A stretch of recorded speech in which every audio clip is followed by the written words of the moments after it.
매일 아침 학교 앞 푸드트럭에서 아이들에게 따뜻한 토스트를 건네던 할머니가 있었습니다. 실적을 위해 그 할머니를 밀어낸 공무원이 있었습니다. 한 사람은 남았고 한 사람은 지워졌습니다. 학교로 가는 길목에는 늘 그 자리에 있던 작은 푸드트럭이 있었다. 토스트와 주먹밥을 파는 장말순 할머니의 트럭이었다. 할머니는 언제나 새벽부터 그곳에 있었다. 김이 모락모락 피어오르는 철판 위로 계란이 지글거렸고 버터 냄새가 골목을 따뜻하게 채웠다. 수연은 그 냄새만으로도 배가 불렀다.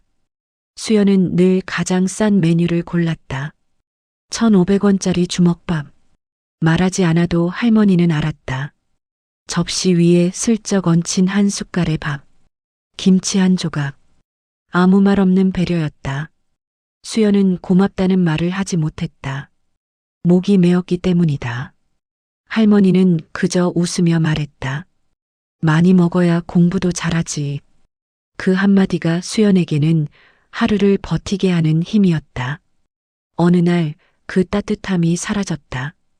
트럭이 있던 자리에는 노란색 안내문만 붙어 있었다.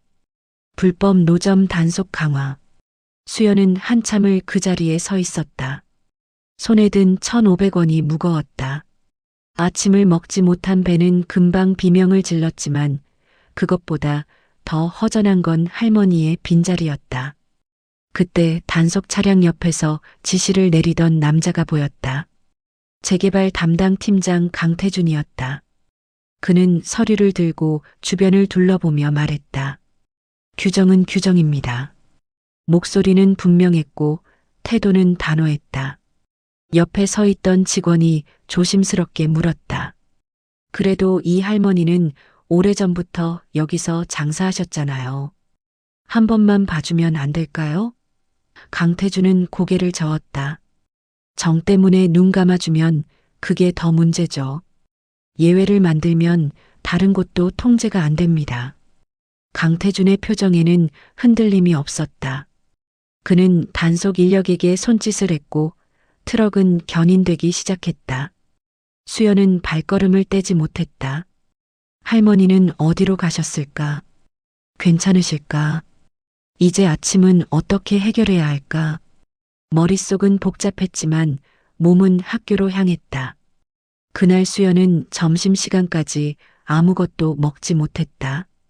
배는 고팠지만 밥맛은 없었다.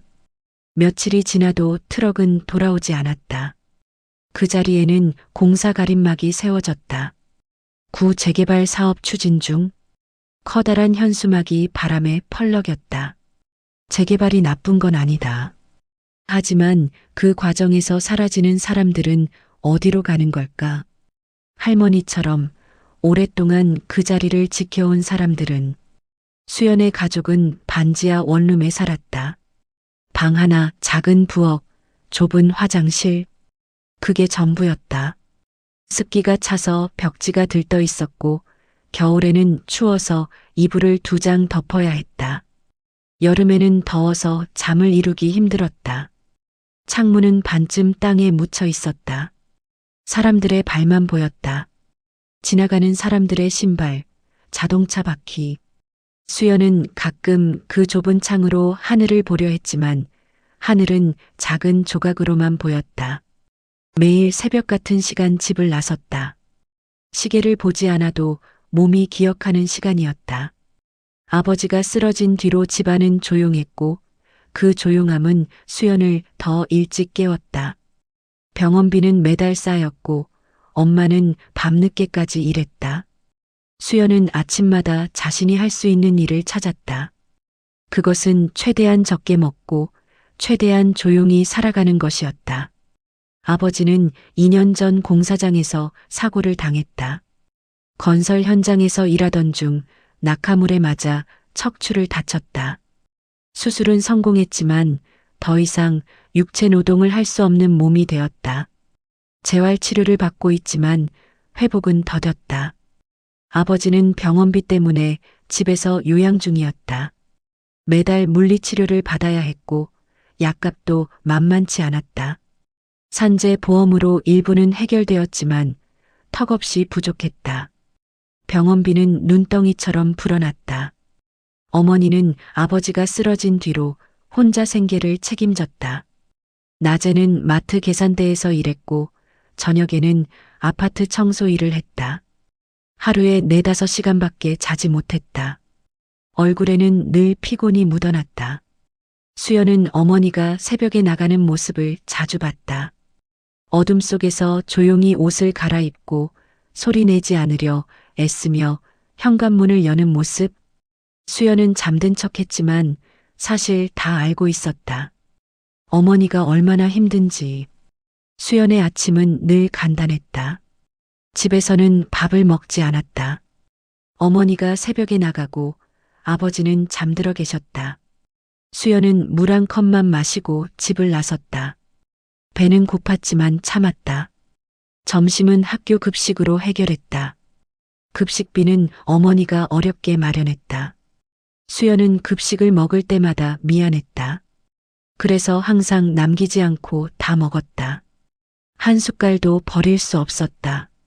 저녁도 간단했다. 라면 하나를 아버지와 나눠 먹거나 밥에 김치만 얹어 먹었다. 반찬은 사치였다. 고기는 명절에나 먹을 수 있었다. 수연은 그것이 당연하다고 생각했다. 학교 친구들은 몰랐다. 수연이 매일 아침 무엇을 먹고 있었는지, 할머니가 얼마나 소중한 존재였는지, 그저 평범한 노점상이 하나 사라진 것뿐이라고 생각했다. 하지만 수연에게 그 트럭은 단순한 노점이 아니었다. 유일한 아침이었고, 하루를 시작하는 힘이었고, 세상이 아직 따뜻하다는 증거였다. 어느 날 수연은 구청 게시판을 지나가다 멈춰섰다. 무연고 노인병원 이송 안내라는 제목의 공지문이었다. 사진 속 얼굴을 보는 순간 가슴이 내려앉았다. 장말순 할머니였다. 수연은 그 자리에서 손이 떨렸다. 할머니가 쓰러지셨다는 건가? 그것도 혼자. 수연은 그날로 병원을 찾았다. 병실 문을 열자 예전보다 훨씬 작아 보이는 할머니가 누워 계셨다. 하지만 수연을 보자 할머니는 웃었다. 괜히 걱정시켜서 미안하다. 나이가 나이다 보니 그래. 수연은 울먹이며 물었다. 왜 연락 안 하셨어요? 제가 뭐라도 도와드릴 수 있었는데. 할머니는 고개를 저었다. 너도 바쁜데 무슨. 괜찮아. 곧 나을 거야. 하지만 할머니의 눈빛은 예전 같지 않았다. 생기가 사라졌고 목소리에는 힘이 없었다. 할머니에게서 트럭을 빼앗은 건 단순히 일터를 잃게 한 게 아니었다. 삶의 이유를 빼앗은 것이었다. 사람들과 만나고 아이들에게 밥을 주고 그렇게 하루를 채워가던 일상을, 그 모든 것을 한순간에 무너뜨린 것이었다. 강태주는 늘 같은 말을 했다. 결과만 남으면 된다. 그에게 일이란 곧 숫자였다. 목표 달성률, 처리 건수, 예산 집행률. 모든 것이 그래프로 정리되었고 그 그래프가 상승하면 성공이었다. 과정은 중요하지 않았다. 누가 어떻게 느끼든 결과만 좋으면 그만이었다. 재개발 구역 정리는 강태준에게 승진으로 가는 발판이었다. 이번 프로젝트를 성공적으로 마치면 과장 진급이 확실했다. 국장도 그렇게 말했다. 강 팀장, 이번 실적만 제대로 올리면 다음 인사 때 이름 올라갈 거야. 그 말이 강태준을 움직이게 했다. 노점상 정리는 재개발의 첫 단계였다. 구역을 깨끗하게 비워야 공사가 시작될 수 있었다. 강태준에게 노점상은 정리해야 할 장애물일 뿐이었다. 장말순 할머니의 푸드트럭도 마찬가지였다. 리스트 19번째 항목. 학교 앞 불법 노점, 토스트 판매. 그것이 강태준이 아는 전부였다. 할머니가 누구인지, 왜 그곳에 있는지, 아이들에게 어떤 의미인지는 중요하지 않았다. 어느 월요일 아침 강태준은 단속반을 이끌고 현장에 나섰다. 오늘 5곳 정리합니다. 계획대로 진행하세요. 단속 반원들은 고개를 끄덕였다. 할머니는 아침 준비를 하고 있었다. 철판에 기름을 두르고 계란을 깨고 토스트를 구울 준비를 하고 있었다. 강태주는 할머니 앞에 섰다. 할머니, 오늘이 마지막입니다. 통보 드렸죠? 할머니는 당황한 표정으로 물었다. 그래도 오늘 아침까지는 장사해도 되지 않을까요? 애들이 기다려요. 강태주는 고개를 저었다. 안 됩니다. 지금 당장 정리하셔야 합니다. 할머니는 애원했다. 1시간만요. 아침 시간만 지나면 제가 직접 치울게요. 하지만 강태주는 단호했다. 나이 많다고 봐주면 이 도시가 굴러가겠습니까? 법은 법입니다. 단속 반원 하나가 조심스럽게 말했다. 팀장님, 그래도 할머니 연세가. 강태주는 그 말을 끊었다. 예외는 없습니다. 지금 시작하세요. 단속 반원들이 트럭에 손을 댔다. 할머니는 황급히 물건들을 챙기려 했다. 하지만 손이 떨려서 제대로 잡히지 않았다. 트럭이 움직이기 시작했다.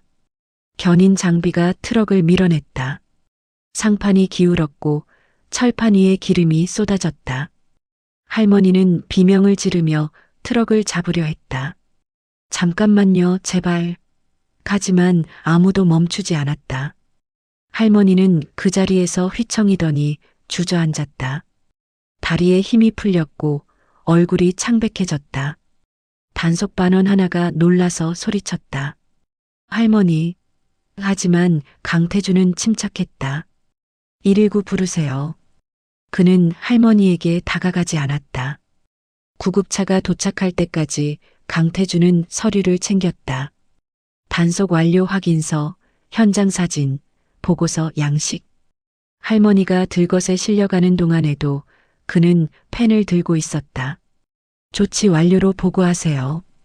옆에 있던 김대리가 물었다. 할머니는 괜찮을까요? 강태주는 시계를 봤다. 병원에서 처리하겠죠. 우리는 다음 장소로 가야 합니다. 김대리는 더 이상 말하지 못했다. 강태준의 표정에는 흔들림이 없었다. 사무실로 돌아온 강태준은 보고서를 작성했다.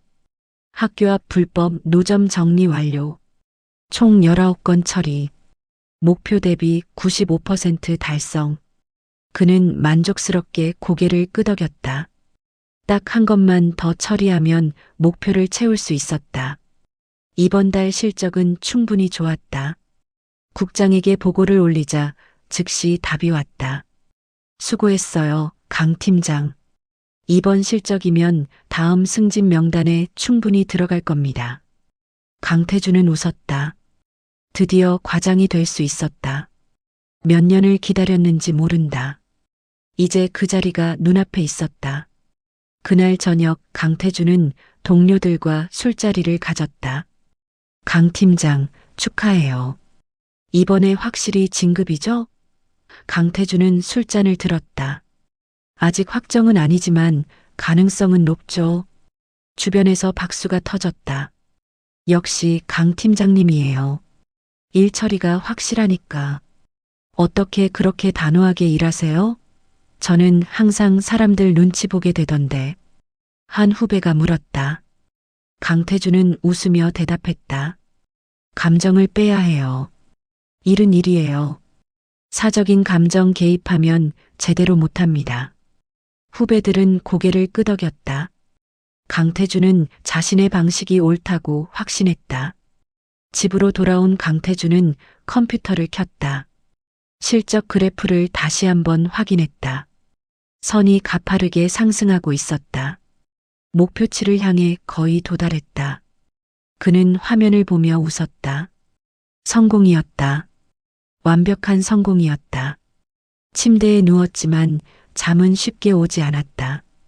이상하게 오늘따라 할머니의 얼굴이 떠올랐다. 주저앉으며 애원하던 모습. 잠깐만요, 제발.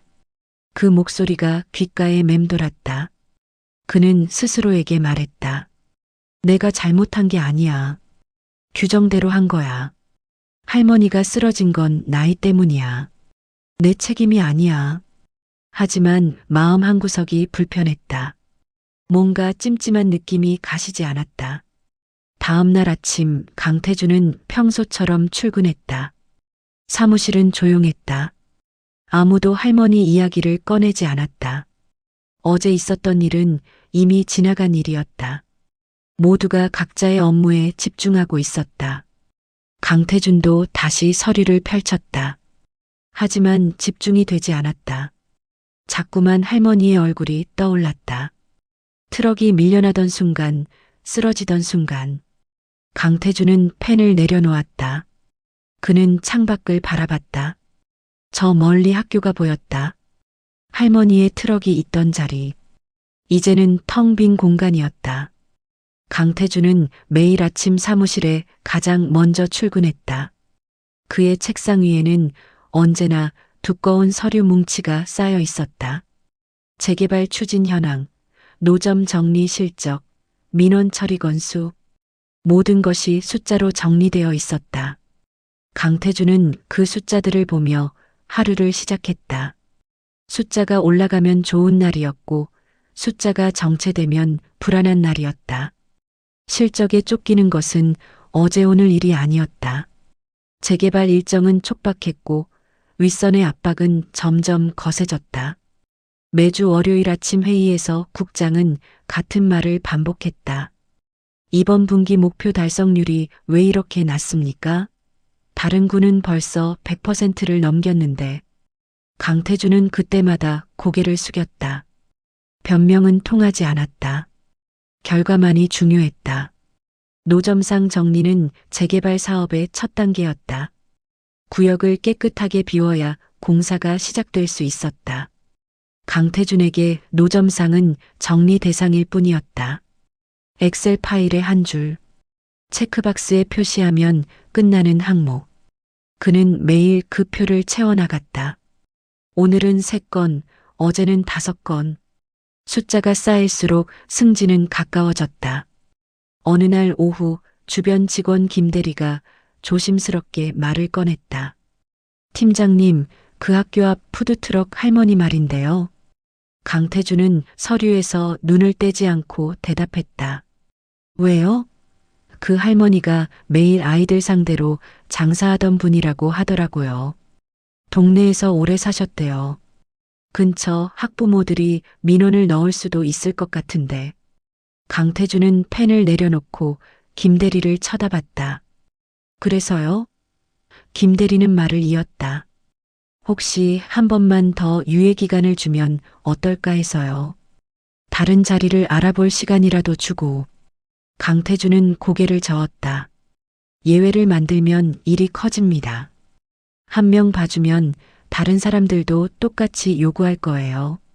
원칙을 지켜야 일이 진행됩니다. 김대리는 더 이상 말하지 않았다. 강태준은 다시 서류로 시선을 돌렸다. 그의 머릿속에는 오직 목표 수치만 있었다. 이번 달 안에 노점 20곳을 정리해야 했다. 지금까지 18곳을 처리했다. 딱 2곳이 남았다. 학교 앞 푸드트럭은 그 중 하나였다. 감정을 개입시킬 여유는 없었다. 강태준은 현장 단속에 직접 나섰다. 장말순 할머니의 푸드트럭 앞에 섰을 때 할머니는 아직 철판을 정리하고 있었다. 할머니, 오늘까지 정리하셔야 합니다. 이미 통보드렸잖아요. 할머니는 떨리는 손으로 철판을 닦으며 말했다.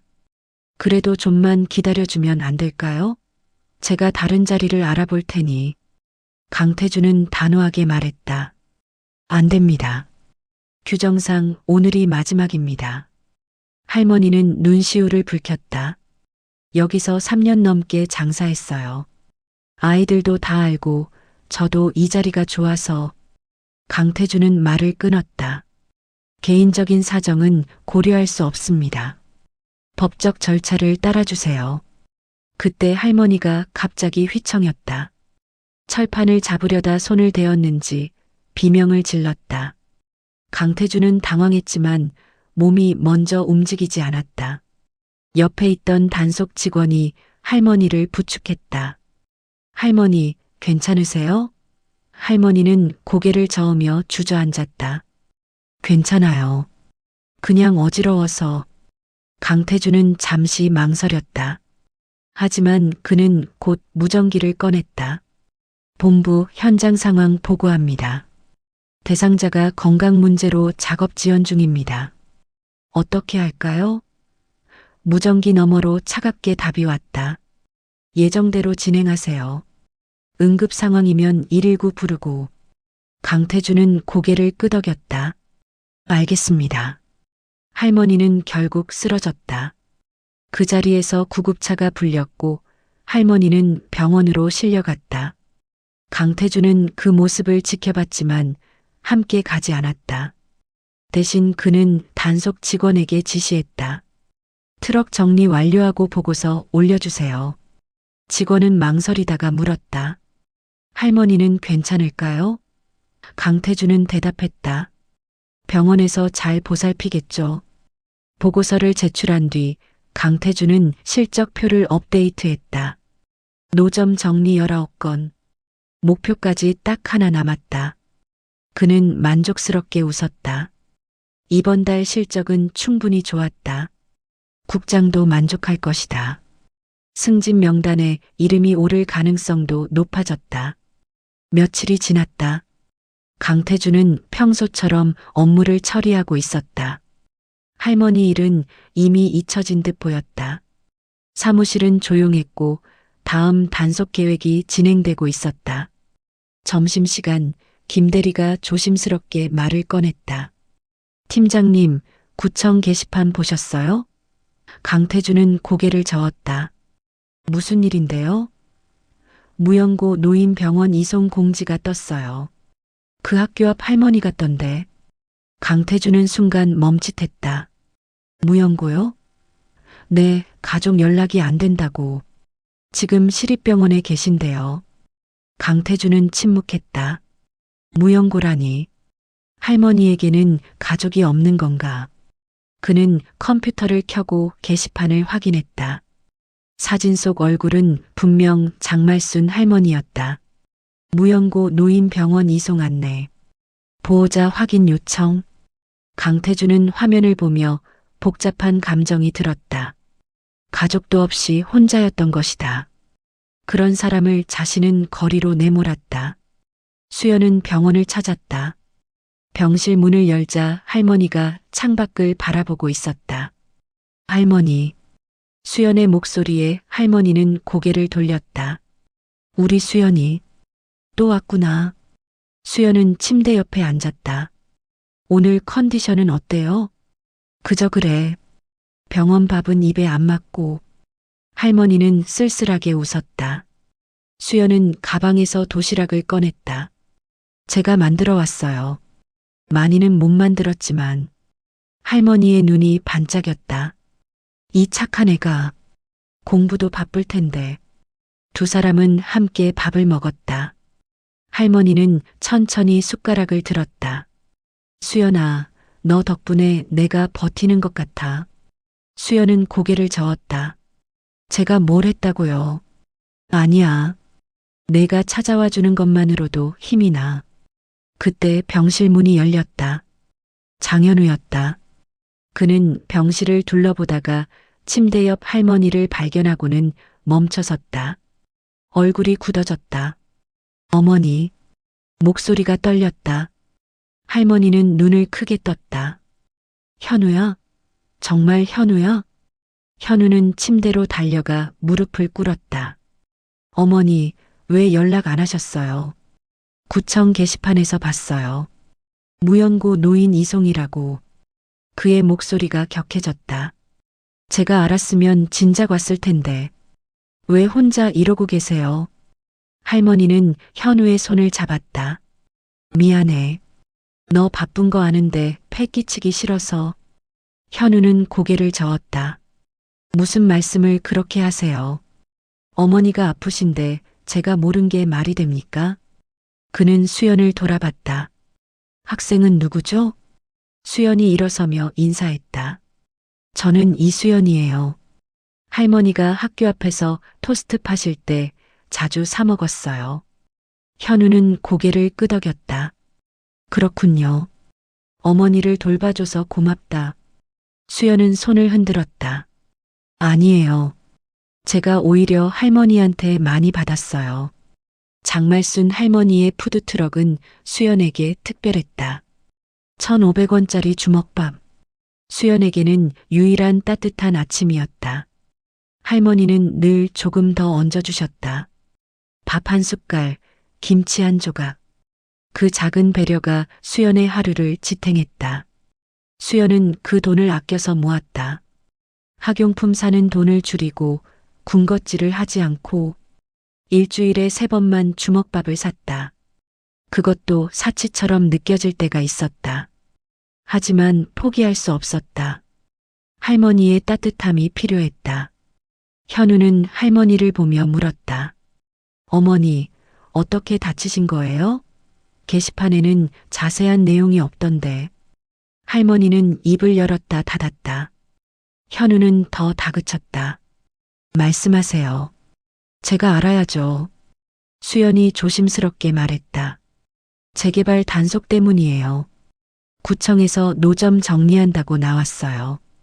현우의 얼굴이 굳었다. 단속이요? 수연은 고개를 끄덕였다.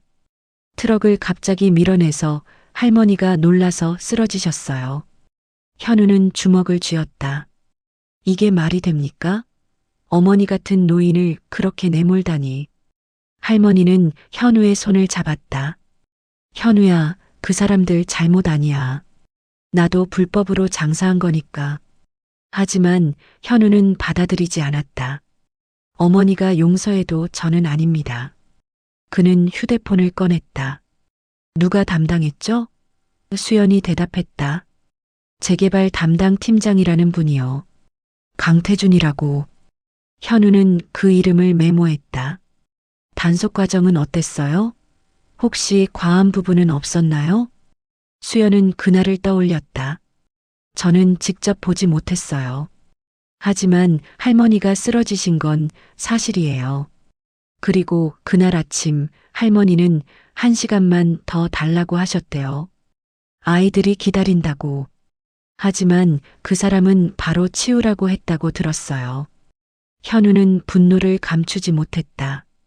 그는 가방에서 노트북을 꺼냈다. 제가 몇 가지 알아볼게요. 어머니, 단속 당시 상황 기억나는 대로 말씀해 주세요. 할머니는 망설이다가 천천히 말하기 시작했다. 그날 아침에 사람들이 와서 당장 치우라고 했어.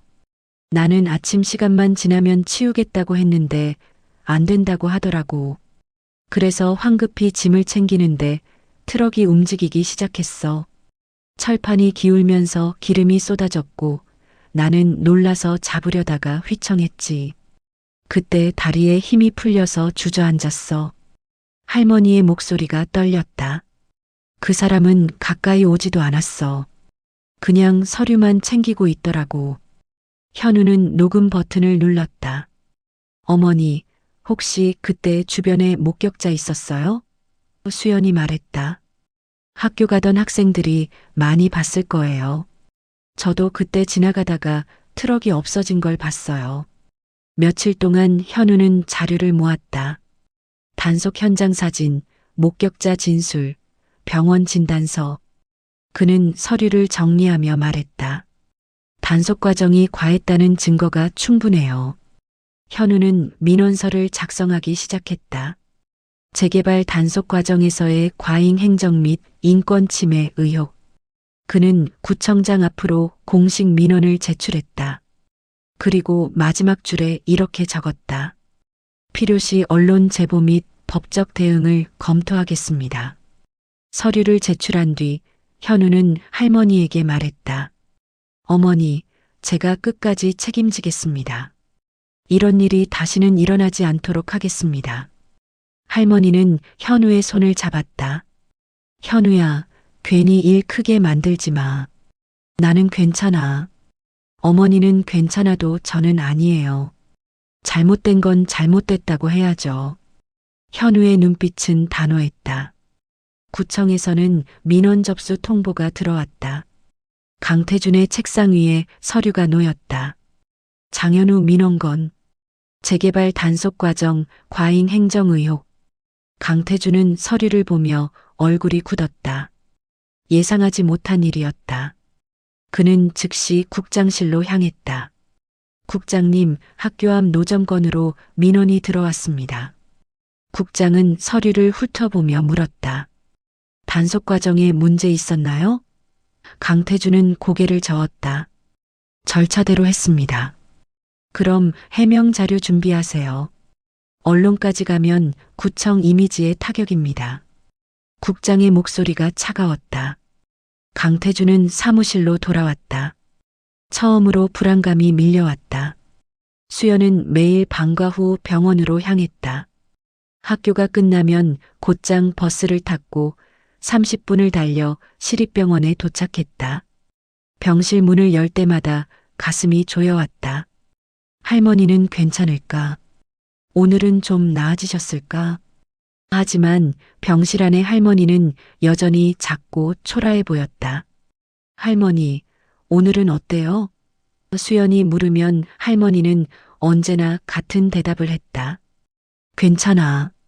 너 때문에 걱정이야. 학교도 바쁠 텐데 매일 이렇게 오고. 수연은 고개를 저었다. 저는 괜찮아요. 할머니가 더 중요해요. 할머니는 수연의 손을 잡으며 웃었다. 하지만 그 웃음에는 예전의 힘이 없었다. 수연은 공부를 열심히 했다. 학원은 다니지 못했다. 돈이 없었다. 대신 도서관에서 혼자 공부했다. 인터넷 강의를 보고 참고서를 빌려봤다. 성적은 상위권이었다. 장학금을 받기 위해서였다. 수연의 꿈은 좋은 대학에 가는 것이었다. 장학금을 받아서 대학을 다니고 졸업 후 좋은 직장에 취직하는 것. 그래서 어머니를 편하게 해드리고 아버지 병원비를 감당하는 것. 수연은 그 꿈을 위해 견뎠다. 책가방은 낡았지만 버리지 않았다. 교복은 물려받은 것이었다. 운동화는 밑창이 닳아도 신었다. 친구들과 어울리는 시간도 줄였다. 돈이 드는 모든 것을 피했다. 그렇게 수연은 하루하루를 버텼다. 친구들에게 집안 형편을 말하지 않았다. 부끄러워서가 아니었다. 동정받기 싫어서였다. 친구들이 밥 먹었어? 물으면 응, 먹었어라고 대답했다. 거짓말이었다. 학교에서 체험학습비를 거둘 때가 제일 힘들었다. 수연은 집에 돌아가 어머니에게 말하지 못했다. 며칠을 고민하다가 결국 안 가도 돼요라고 말했다. 어머니는 미안한 얼굴로 수연을 안아줬다. 수연은 울지 않았다. 울면 더 힘들어질 것 같았다. 대신 참았다. 배고픔도, 부러움도, 외로움도. 그렇게 견디는 것이 자신이 할 수 있는 일이라고 생각했다. 언젠가는 나아질 거라고 믿으며. 그래서 할머니가 쓰러졌을 때 수연은 가만히 있을 수 없었다. 자신에게 따뜻함을 준 사람, 배고픔을 채워준 사람, 아무 말 없이 배려해준 사람. 할머니는 수연에게 구원이었다. 수연은 용돈이 없었다. 하지만 할머니를 위해 무언가 하고 싶었다. 그래서 병원을 찾았다. 도시락을 만들어 갔다. 많이는 못 만들었다. 밥과 김치, 계란 하나. 하지만 정성을 담았다. 자신이 할 수 있는 전부였다. 할머니는 수연의 도시락을 먹으며 눈물을 흘렸다. 이 착한 애가 공부도 바쁠 텐데. 수연도 울었다. 할머니에게 받은 따뜻함을 조금이라도 돌려드리고 싶었다. 그것이 수연이 할 수 있는 유일한 방법이었다. 수연의 집은 가난했다. 반지하 원룸, 병든 아버지, 고단한 어머니. 하지만 수연은 포기하지 않았다. 공부로, 성실함으로, 작은 배려로. 언젠가는 이 모든 것을 바꿀 수 있다고 믿었다. 할머니의 따뜻함이 수연에게 희망을 줬다. 세상은 차갑지만 그래도 따뜻한 사람들이 있다는 것. 돈은 없어도 마음은 나눌 수 있다는 것. 수연은 그것을 할머니에게서 배웠다. 그래서 수연은 계속 걸었다. 새벽에 일어나 학교로 가고 도서관에서 공부하고 집으로 돌아왔다. 힘들어도 웃으려 했다. 배고파도 참았다. 언젠가는 나아질 것이라고. 그렇게 믿으며 하루를 살았다. 어느 날 수연은 구청 게시판 앞을 지나가다 발걸음을 멈췄다. 무연고 노인병원 이송이라는 공지문이 붙어 있었다. 사진 속 얼굴을 보는 순간 가슴이 내려앉았다. 장말순 할머니였다. 무연고라니. 할머니에게는 가족이 없는 걸까? 수연은 그제야 깨달았다. 자신은 할머니에 대해 아무것도 몰랐다는 사실을. 병실에서 할머니를 만났을 때 수연은 조심스럽게 물었다.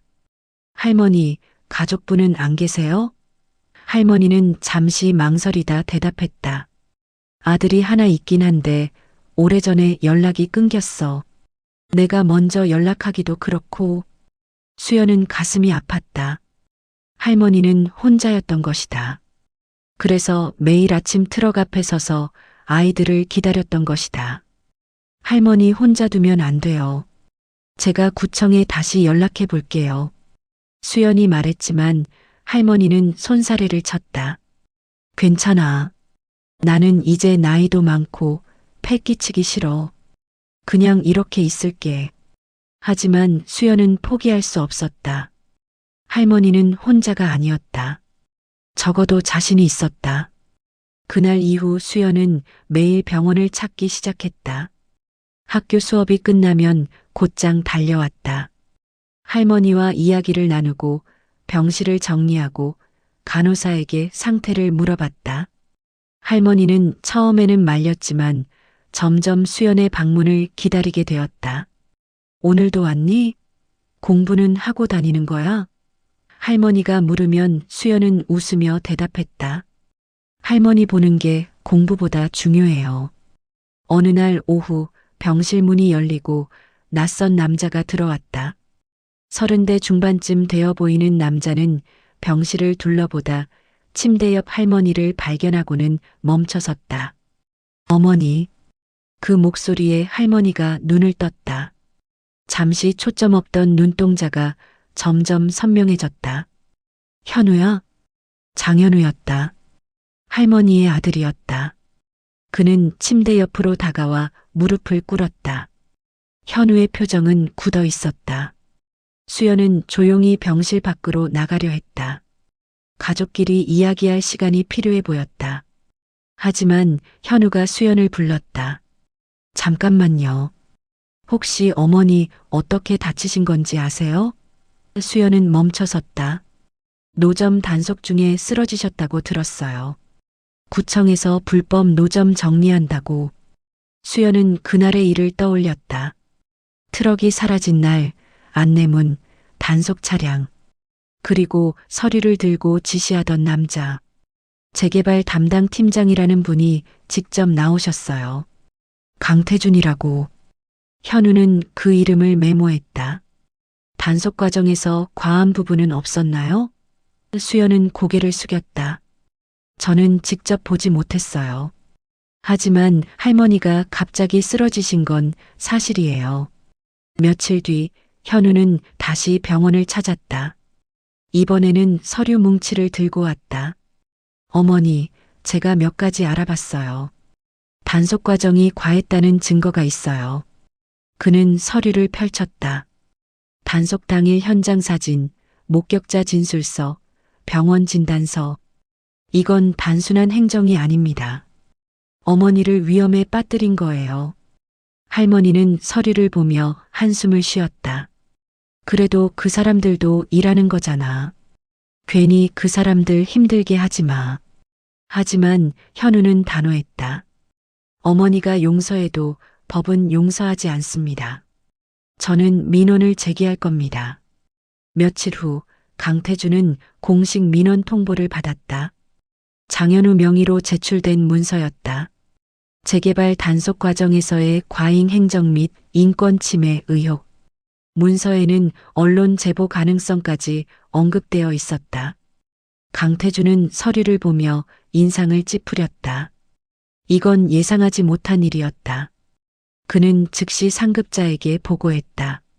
국장님, 학교 앞 노점건으로 민원이 들어왔습니다. 국장은 서류를 훑어보더니 물었다. 단속 과정에 문제 있었어요? 강태준은 고개를 저었다. 절차대로 했습니다. 문제될 게 없습니다. 국장은 고개를 끄덕였다. 그럼 해명 자료 준비하세요. 언론까지 가면 곤란해요. 하지만 강태준은 처음으로 불안해졌다. 그날 현장에서 무슨 일이 있었나? 할머니가 쓰러졌을 때 자신은 무엇을 했나? 기억을 더듬어 봤지만 명확하지 않았다. 그저 규정대로 했을 뿐이라고 자신에게 되뇌었다.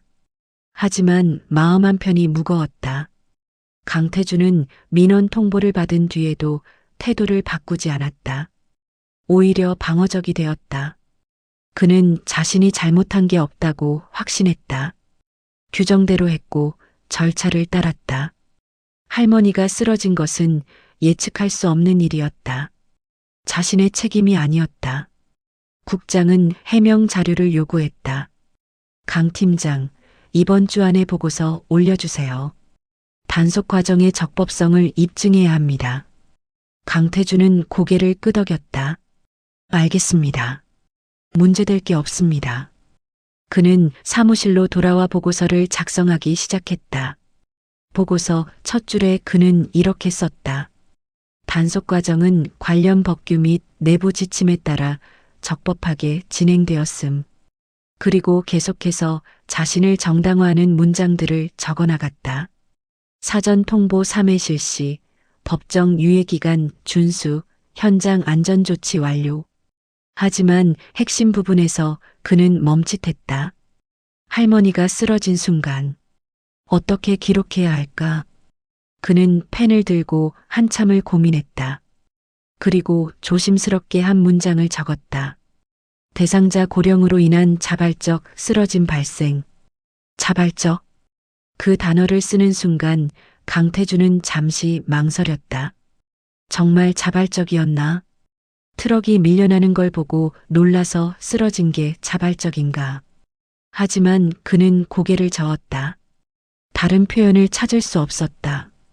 단속 과정에서 직접적인 충돌은 없었으니 자발적이라고 해도 틀린 말은 아니었다. 보고서를 제출하자 국장은 만족스러워했다. 좋습니다. 이 정도면 민원에 대응할 수 있겠네요. 강태준은 안도했다. 이제 이 일은 마무리될 것이다. 민원인도 곧 포기할 것이다. 시간이 지나면 모두 잊힐 것이다. 하지만 며칠 뒤 상황은 예상과 달라졌다. 지역 신문사에서 기사가 나왔다. 실적 압박 속 쓰러진 노점 할머니. 기사는 단속 과정의 문제점을 지적했다. 고령의 노점상을 급하게 단속하다가 사고가 발생했다는 내용이었다. 기사에는 목격자 인터뷰도 실렸다. 할머니가 1시간만 더 달라고 했는데 구청 직원이 바로 치우라고 했어요. 트럭이 밀려나면서 할머니가 놀라서 쓰러졌어요. 강태준은 기사를 읽으며 얼굴이 굳었다. 이건 예상하지 못한 일이었다. 더 큰 문제는 댓글이었다. 수백 개의 댓글이 달렸고 대부분이 구청을 비난하는 내용이었다. 할머니한테 1시간도 못 기다려주나요? 실적 올리려고 사람 목숨 위험하게 만들다니 공무원들은 사람을 숫자로만 보나 봅니다. 국장실에서 급히 회의가 소집되었다. 이거 어떻게 된 겁니까? 언론까지 나갔잖아요. 국장의 목소리가 날카로웠다. 강태준은 당황했다. 민원인이 언론에 제보한 것 같습니다. 그럼 우리도 해명해야죠.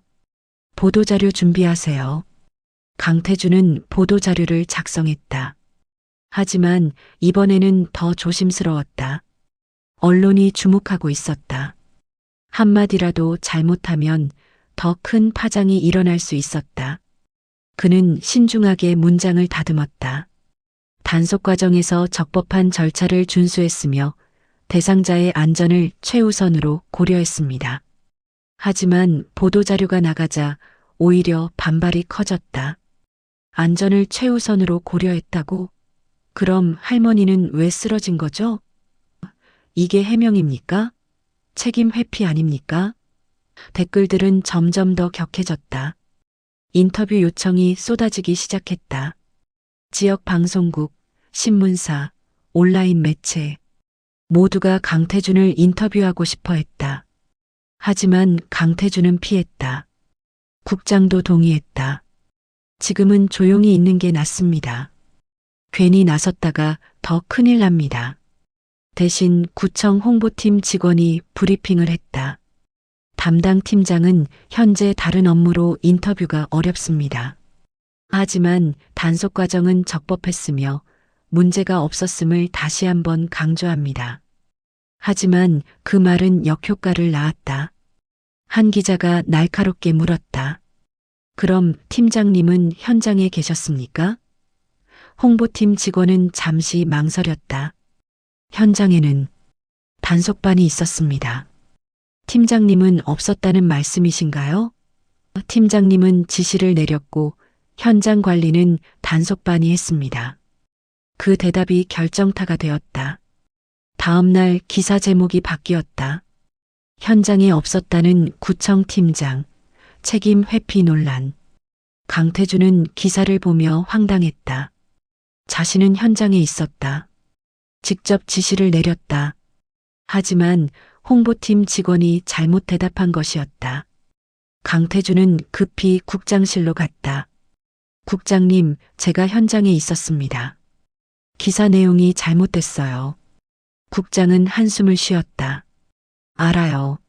하지만 지금 정정보도 내면 더 이상해집니다. 없었다고 했다가 있었다고 하면 거짓말한 것처럼 보여요. 그럼 어떻게 합니까? 강태준의 목소리가 떨렸다. 일단 조용히 있어요. 시간 지나면 잊힐 겁니다. 하지만 강태준은 불안했다. 거짓말 하나가 눈덩이처럼 커지고 있었다. 자신을 보호하려던 말이 오히려 자신을 궁지로 몰아넣고 있었다. 온라인 커뮤니티에서는 논란이 확산되었다. 팀장은 현장에도 안 나타나고 책상에서만 지시한 거 아니에요? 실적만 챙기고 사람은 안 본 전형적인 공무원. 이런 사람이 승진한다니 공직사회가 썩었네요. 강태준은 집에 돌아와서도 인터넷을 검색했다. 자신의 이름을 쳤다. 수많은 글들이 올라와 있었다. 대부분이 비난이었다. 그는 댓글을 하나하나 읽었다. 읽을수록 가슴이 답답해졌다. 사람들은 자신을 악인으로 보고 있었다. 강태준은 컴퓨터를 끄고 창밖을 바라봤다. 거짓 해명이 화를 키웠다. 자신을 지키려던 말들이 오히려 자신을 무너뜨리고 있었다. 그는 처음으로 후회했다. 하지만 이제는 너무 늦었다. 거짓말은 이미 퍼졌고 사람들의 분노는 더 커졌다. 강태준은 자신이 만든 구덩이에 스스로 빠져들고 있었다. 그리고 그 구덩이는 점점 더 깊어지고 있었다. 강태준은 장현우를 만나기로 했다. 민원을 그냥 넘길 수 없었다. 언론까지 가기 전에 정리해야 했다. 약속 장소는 구청 상담실이었다. 강태준은 서류를 챙겨 들고 들어갔다. 장현우는 이미 와 있었다. 안녕하십니까?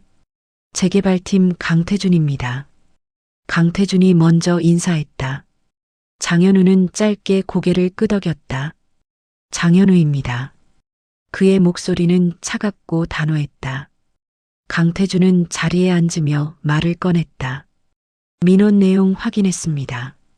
어머님 건강이 좋지 않으시다니 안타깝습니다. 장현우는 팔짱을 끼고 물었다. 안타깝다는 말로 끝낼 문제가 아닙니다. 강태준은 서류를 펼쳤다. 우린 절차대로 했습니다. 사전 통보도 3차례 했고 법적 유예 기간도 충분히 드렸습니다. 장현우는 냉소했다. 절차요? 팀장님은 절차만 중요합니까? 강태준은 말을 이었다. 개인 감정으로 행정을 흔들 순 없어요. 불법 노점은 정리되어야 합니다. 그게 법입니다. 장현우는 서류를 꺼냈다.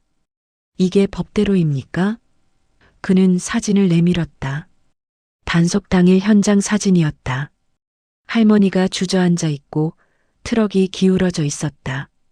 어머니는 그 자리에서 쓰러졌어요. 단속반이 트럭을 밀어내는 과정에서요. 강태준은 사진을 보며 말했다. 물리적 충돌은 없었습니다. 고령으로 인한 건강 문제로 판단됩니다. 장현우는 목소리를 높였다. 팀장님이 만든 상황입니다. 어머니를 그렇게 내몰았잖아요. 강태준은 답답함을 느꼈다. 규정대로 했는데 왜 자신이 비난받아야 하는가? 저도 지시를 따른 겁니다. 재개발은 공익을 위한 사업이에요. 장현우는 조용히 하지만 단호하게 말했다. 어머니는 돈 때문에 나온 분이 아닙니다. 강태준은 미간을 찌푸렸다. 무슨 말씀이십니까? 어머니는 예전에 회사를 운영하셨어요. 퇴직금도 있고 연금도 받으세요. 경제적으로 어렵지 않습니다. 장현우의 목소리가 떨렸다. 사람들 얼굴 보려고 그 자리에 계셨던 겁니다.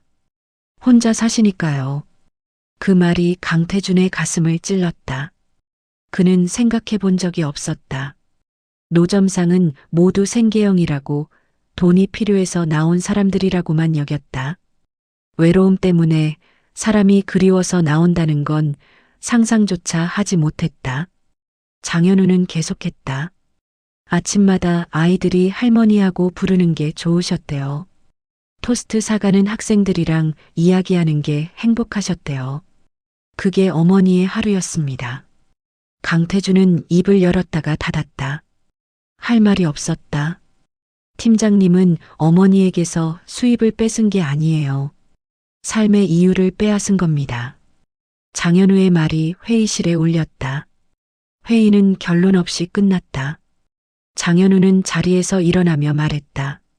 저는 끝까지 갈 겁니다. 언론에도 알리고 필요하면 법적 대응도 하겠습니다. 강태준은 막으려 했다. 행정소송은 시간도 오래 걸리고 승소 가능성도. 장현우는 문 앞에서 멈춰섰다. 시간이 문제가 아닙니다. 옳은 일인가가 중요합니다. 그는 마지막으로 말했다. 팀장님, 규정도 중요하지만 사람이 더 중요합니다. 그걸 잊으시면 안 됩니다. 문이 닫혔다.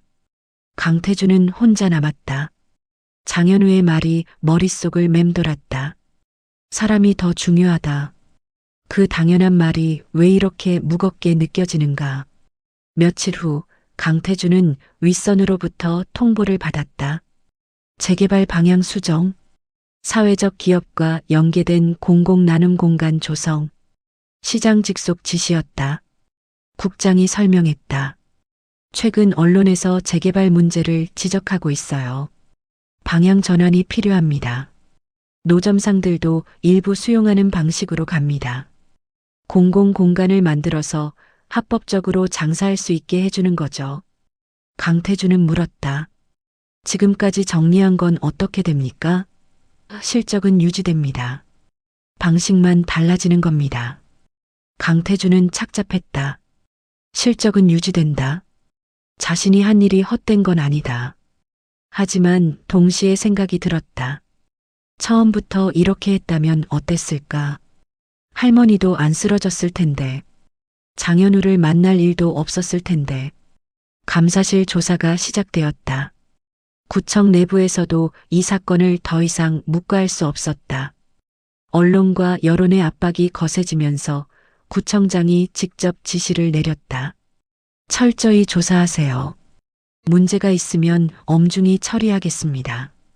어느 월요일 아침 감사실 직원 2명이 강태준의 사무실로 찾아왔다. 강 팀장님, 잠시 시간 좀 내주시겠습니까? 강태준은 고개를 끄덕였다. 이미 예상했던 일이었다. 네, 협조하겠습니다. 감사실로 향하는 복도가 유난히 길게 느껴졌다. 지나가는 동료들이 강태준을 보고 눈을 피했다. 누구도 인사를 건네지 않았다. 며칠 전까지만 해도 승진 후보로 축하받던 사람.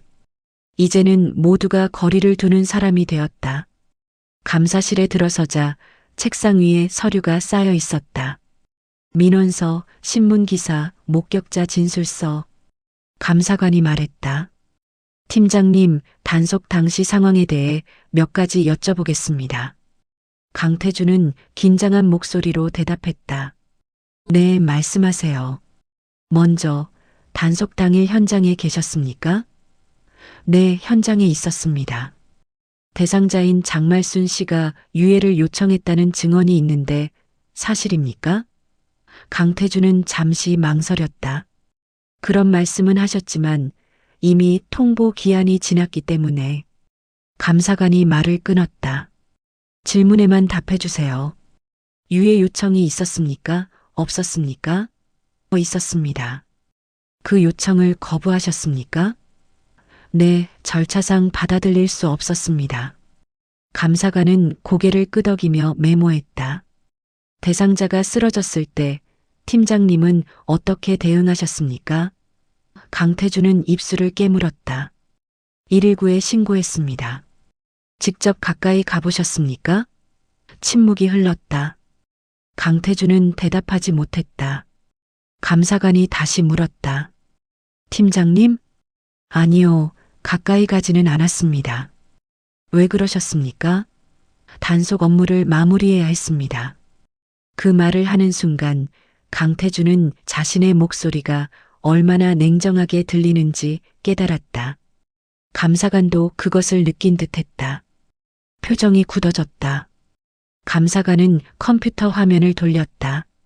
팀장님의 컴퓨터에서 발견된 메일입니다. 확인해 주시겠습니까? 화면에는 강태준이 부서원들에게 보낸 메일이 떠 있었다. 날짜는 단속 일주일 전이었다. 메일 내용을 읽는 순간 강태준의 얼굴이 창백해졌다. 이번 분기 안에 노점 정리 건수 반드시 채울 것. 목표 미달성 시 개인 평가에 반영됨. 민원은 무시해도 됨. 실적이 우선. 자신이 쓴 문장이었다.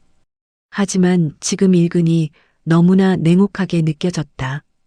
이 메일 팀장님이 보내신 게 맞습니까? 네, 맞습니다. 민원은 무시해도 된다고 지시하셨습니까? 그건 업무 효율을 위해서. 감사관이 손을 들어 말을 막았다. 예, 아니요로 답해주세요. 강태준은 고개를 숙였다. 네, 그렇게 지시했습니다. 감사관은 메일을 프린트했다. 이 메일은 조사보고서에 첨부하겠습니다. 강태준은 아무 말도 하지 못했다. 자신이 쓴 글이 자신을 고발하고 있었다. 조사는 계속되었다. 단속 현장 사진, 지시 문서, 실적 보고서, 모든 것이 강태준에게 불리했다. 감사관은 마지막으로 물었다. 팀장님은 이번 단속이 적절했다고 생각하십니까? 강태준은 입을 열었다 닫았다. 무엇이라 대답해야 할까? 절차상으로는 문제가 없었습니다. 강태준의 목소리가 떨렸다. 하지만 감사관이 눈을 들었다. 하지만요? 강태준은 한참을 침묵했다. 그리고 조용히 말했다. 사람을 생각하지 못했습니다. 감사관은 고개를 끄덕였다. 정직한 답변 감사합니다. 조사 결과는 일주일 내로 나옵니다. 강태준은 감사실을 나왔다. 복도를 걸으며 그는 무너지는 기분이었다. 자신이 그렇게 자랑하던 실적, 그 실적이 이제는 자신을 무너뜨리고 있었다. 며칠 후 인사위원회가 소집되었다. 회의실에는 국장, 부국장, 인사과장이 앉아 있었다. 테이블 위에는 두꺼운 보고서가 놓여 있었다. 강태준의 이름이 표지에 적혀 있었다. 국장이 입을 열었다. 강 팀장, 감사실 조사 결과가 나왔습니다. 강태준은 의자에 앉아 고개를 숙였다. 국장은 보고서를 넘기며 말을 이었다. 단속 과정에서 절차상 하자는 없었습니다. 하지만 과도한 실적 압박과 민원 무시 지시가 문제로 지적되었습니다. 특히 대상자가 쓰러졌을 때 적절한 조치를 취하지 않은 점, 그리고 이후 보고서에서 사실을 왜곡한 점이 중대한 문제로 판단됩니다. 국장의 목소리는 차갑고 단호했다.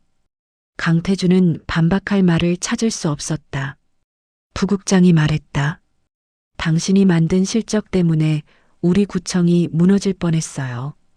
언론에서 얼마나 두들겨 맞았는지 아십니까? 강태준은 고개를 들 수 없었다. 죄송합니다. 하지만 그 사과는 너무 늦었다. 인사과장이 서류를 내밀었다. 이번 분기 승진 명단입니다. 확인해 보세요. 강태준은 떨리는 손으로 서류를 받았다. 명단을 훑어봤다. 자신의 이름은 없었다. 그렇게 원하던 과장 진급. 눈앞까지 왔던 그 자리가 사라졌다. 국장이 말했다. 승진은 취소되었습니다. 그리고 그는 또 다른 서류를 꺼냈다. 직위 해제 통보서입니다. 강태준의 손이 떨렸다. 직위 해제요? 네, 당분간 팀장직에서 물러나 있으세요. 추가 징계 여부는 차후 결정됩니다. 강태준은 서류를 받았다. 손이 너무 떨려서 제대로 잡히지 않았다. 직위 해제 통보. 그 네 글자가 눈에 들어왔다. 자신이 그렇게 올라가려고 했던 자리에서 이제는 떨어지고 있었다. 회의실을 나오는 길, 강태준은 비틀거렸다. 복도에 서서 한참을 서 있었다. 동료들이 지나가며 수군거렸다. 결국 저렇게 되는구나. 실적만 챙기더니 그 속삭임들이 강태준의 귀에 박혔다. 강태준은 자신의 자리로 돌아왔다. 책상 위에는 여전히 서류들이 쌓여 있었다. 실적 그래프, 목표 달성률 보고서, 그가 그렇게 자랑하던 숫자들.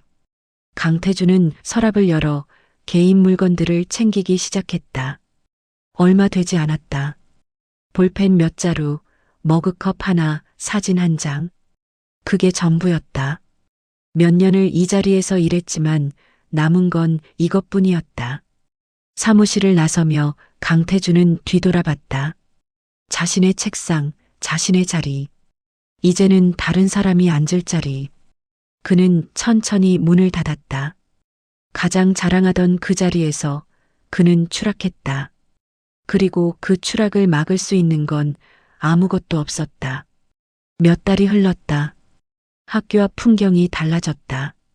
공사 가림막이 걷히고 새로운 공간이 모습을 드러냈다. 공공 나눔 공간. 깔끔한 간판과 정리된 부스들. 예전의 푸드트럭과는 달랐지만 아침 냄새는 여전히 그곳에서 피어올랐다. 수연이는 등굣길에 그 공간 앞을 지났다. 토스트 굽는 냄새, 계란 지글거리는 소리. 익숙한 풍경이었다.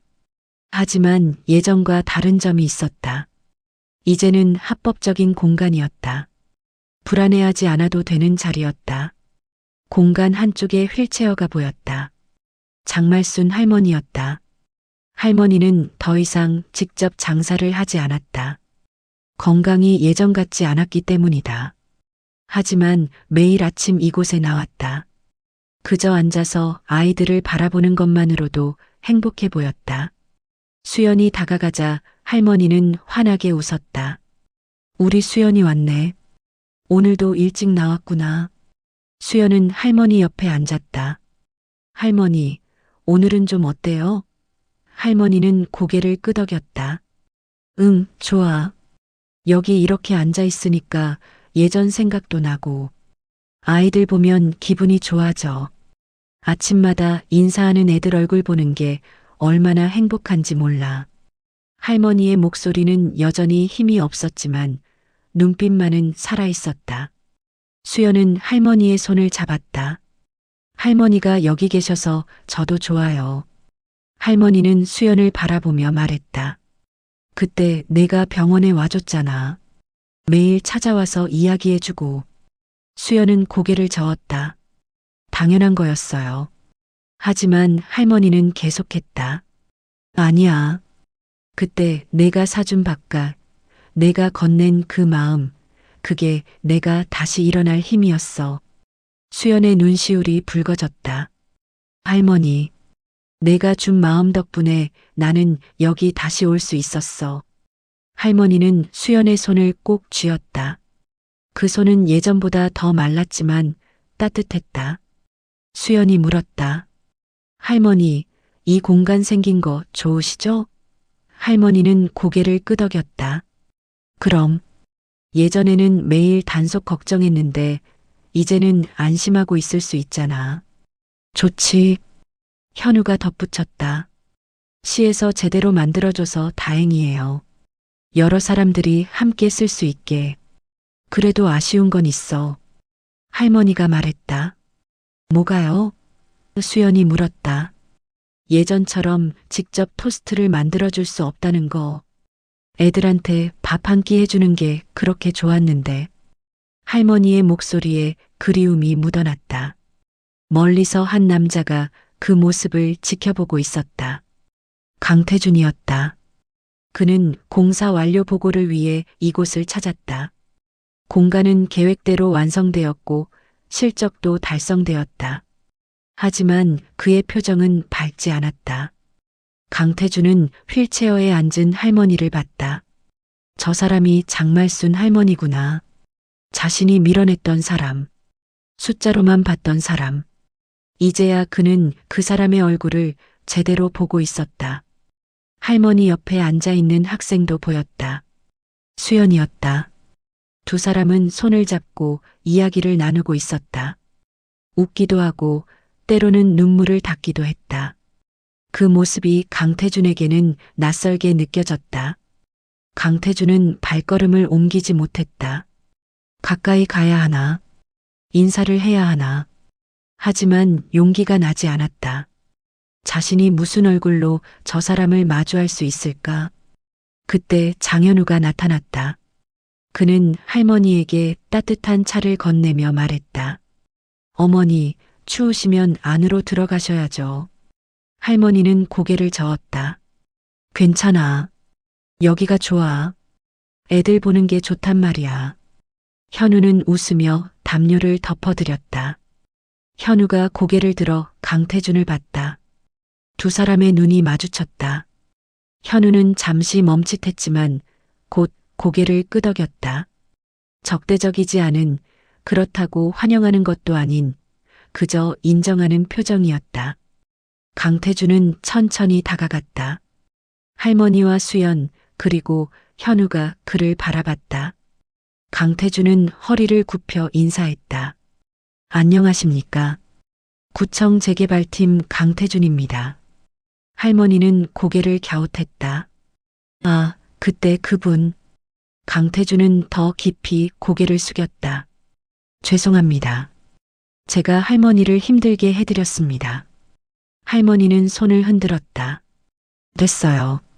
다 지난 일인걸. 지금 이렇게 다시 여기 있잖아요. 하지만 강태준은 고개를 들지 못했다. 저는 그동안 규정만 생각했습니다. 할머니께서 왜 이곳에 계셨는지, 무엇이 소중한지 한 번도 생각해 본 적이 없었습니다. 강태준의 목소리가 떨렸다. 정말 죄송합니다. 할머니는 강태준을 보며 말했다. 젊은 사람이 그렇게 고개 숙이지 마요. 당신도 일하는 거였잖아요. 강태준은 고개를 들었다. 할머니는 웃고 있었다. 원망이 아니라 이해가 담긴 얼굴이었다. 사람은 살다 보면 실수도 하는 거예요. 중요한 건 그 다음이죠. 당신이 깨달았으면 된 거예요. 할머니의 말에 강태준은 눈시울이 붉어졌다. 자신은 용서받을 자격이 없다고 생각했는데 할머니는 그를 용서하고 있었다. 현우가 말했다. 팀장님 감사합니다. 이 공간 만들어주셔서요. 강태준은 고개를 저었다.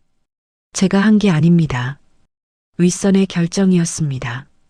그래도 팀장님이 없었으면 이렇게 빨리 진행되지 않았을 거예요. 수연의 아버지는 꾸준한 재활치료 덕분에 조금씩 회복되었다. 이제는 지팡이를 짚고 걸을 수 있었고 간단한 일은 할 수 있게 되었다. 아버지는 최근 아파트 관리사무소에서 일자리를 구했다. 경비는 아니었지만 사무 보조 업무를 맡았다. 앉아서 할 수 있는 일이었다. 월급은 많지 않았지만 다시 일할 수 있다는 것만으로도 아버지는 행복해했다. 병원비는 여전히 부담이었다. 매달 물리치료를 받아야 했고 약값도 필요했다. 하지만 산재 보험과 아버지의 수입으로 감당할 수 있는 수준이 되었다. 더 이상 눈덩이처럼 불어나지는 않았다. 어머니는 동네 슈퍼에서 일했다. 처음에는 계산대 알바로 시작했지만 성실함을 인정받아 정직원이 되었다. 사장님이 좋은 분이라 복지도 괜찮았다. 주 5일 근무에 주말은 쉴 수 있었다. 수연은 어머니가 예전보다 덜 지쳐 보이는 모습에 안도했다. 새벽에 나가지 않아도 되었고 저녁 늦게까지 일하지 않아도 되었다. 어머니는 이제 저녁마다 집에서 밥을 지을 수 있었다. 수입이 안정되면서 생활도 조금씩 나아졌다. 매달 적자를 걱정하지 않아도 되었다. 공과금을 낼 때마다 긴장하지 않아도 되었다. 여유롭지는 않았지만 최소한 불안하지는 않았다. 수연의 가족은 투룸 빌라로 이사했다. 반지하를 벗어난 것이 가장 큰 변화였다. 창문으로 하늘이 보였다. 햇빛이 들어왔다. 수연은 처음으로 자신만의 방을 갖게 되었다. 방은 작았다. 책상과 침대를 놓으면 공간이 거의 없었다. 하지만 수연에게는 천국 같았다. 문을 닫으면 혼자만의 공간. 공부에 집중할 수 있는 조용한 곳. 수연은 그 작은 방이 너무나 감사했다. 집은 낡았지만 깨끗했다. 어머니가 주말마다 청소를 했다. 벽지는 오래됐지만 곰팡이는 없었다. 겨울에도 보일러가 잘 돌아갔다. 여름에는 선풍기 하나면 충분했다. 수연은 이 집이 좋았다. 아침은 여전히 간단했다. 하지만 이제는 밥을 먹고 나갈 수 있었다. 어머니가 전날 저녁에 밥을 지어두었다. 김치와 계란 하나면 충분했다.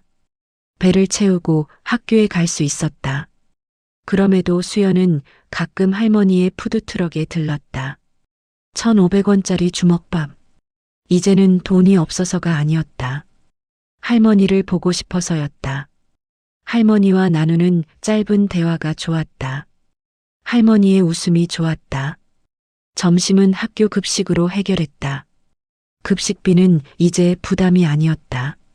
어머니가 밥은 잘 먹고 다니니? 라고 물으면 수연은 응, 잘 먹어라고 자신 있게 대답할 수 있었다. 거짓말이 아니었다. 저녁은 가족이 함께 먹었다. 반찬은 여전히 간단했다.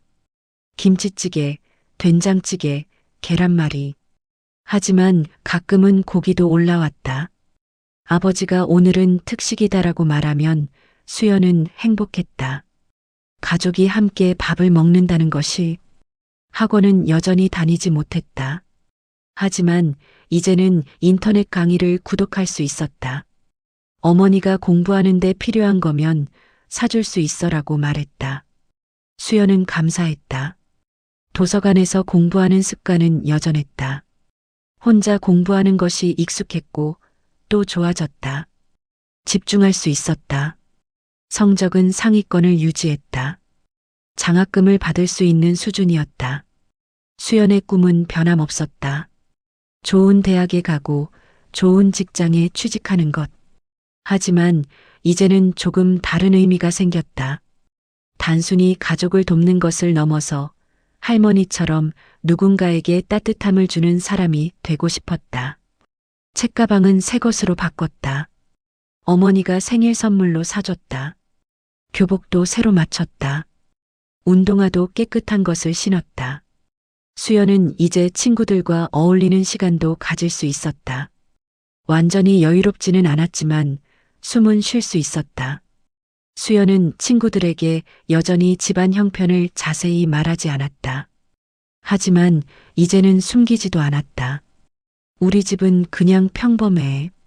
아빠가 일하시고 엄마도 일하시고 그렇게 담담하게 말할 수 있었다. 학교에서 체험학습비를 거둘 때도 더 이상 고민하지 않았다. 어머니에게 말하면 알았어. 준비해줄게라는 대답이 돌아왔다. 수연은 안도했다. 친구들과 함께 갈 수 있다는 것이 행복했다. 수연은 이제 가끔 울었다. 슬퍼서가 아니라 감사해서, 아버지가 다시 일할 수 있게 되어서, 어머니가 저녁에 집에 있어서, 자신만의 방이 생겨서, 작은 것들이 쌓여서 행복이 된다는 것을 알았다. 할머니는 수연에게 삶의 온기를 가르쳐 준 사람이었다. 수연은 이제 할머니를 위해 무언가 할 수 있었다. 용돈을 모아서 과일을 샀다. 도시락을 정성껏 만들었다. 밥과 반찬, 계란말이와 김치. 많이는 아니었지만 예전보다는 나았다. 할머니는 기뻐하셨다. 이 착한 애가 이렇게까지 안 해도 되는데. 할머니가 말했다.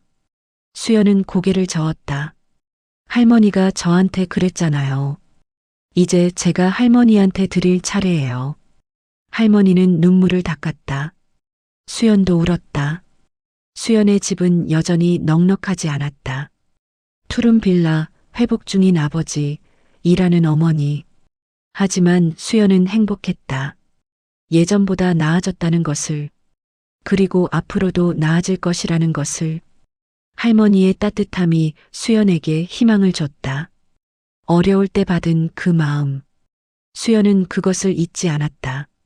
그래서 지금 할머니가 힘들 때 자신이 할 수 있는 것을 하고 싶었다.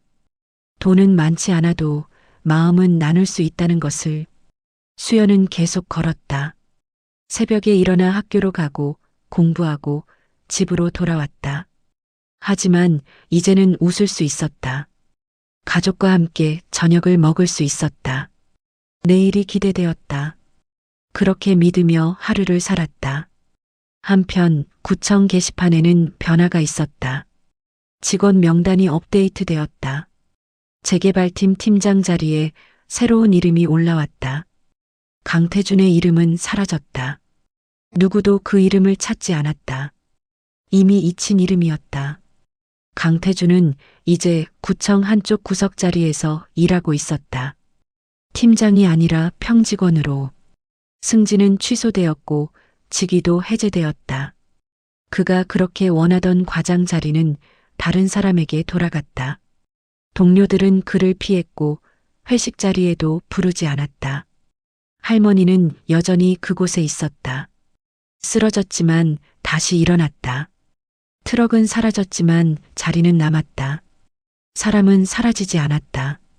오히려 자신이 사라졌다. 구청 명단에서, 사람들의 기억에서. 성과도 실적도 강태준을 지켜주지 못했다. 그가 그렇게 자랑하던 숫자들은 이제 아무 의미가 없었다. 승진 명단에 올랐던 이름은 지워졌고 직위 해제 통보서만 남았다. 사람을 밟고 쌓은 성과는 결국 그 사람을 무너뜨렸다. 그는 조용히 그 자리를 떠났다. 뒤돌아보지 않았다. 하지만 가슴 한편이 무거웠다. 자신이 잃은 것이 무엇인지 이제야 알 것 같았다. 학교 앞 공간에서는 여전히 아침이 시작되고 있었다. 아이들의 웃음소리, 따뜻한 인사, 할머니의 미소. 그곳에는 사람이 있었다. 살아 숨쉬는 사람들의 일상이 있었다. 그리고 그것이 진짜 남는 것이었다. 할머니는 여전히 그곳에 있었다. 휠체어에 앉아 아이들을 바라보며 쓰러졌지만 다시 일어났고 사람들에게 둘러싸여 있었다. 반면 강태준의 이름은 어디에서도 찾을 수 없었다. 지워졌고 잊혔다. 진짜 부자는 돈을 쌓은 사람이 아니라 사람을 남긴 사람이다. 할머니는 수연을, 현우를, 그리고 수많은 아이들을 남겼다. 하지만 강태주는 아무것도 남기지 못했다. 실적도 성과도 사람도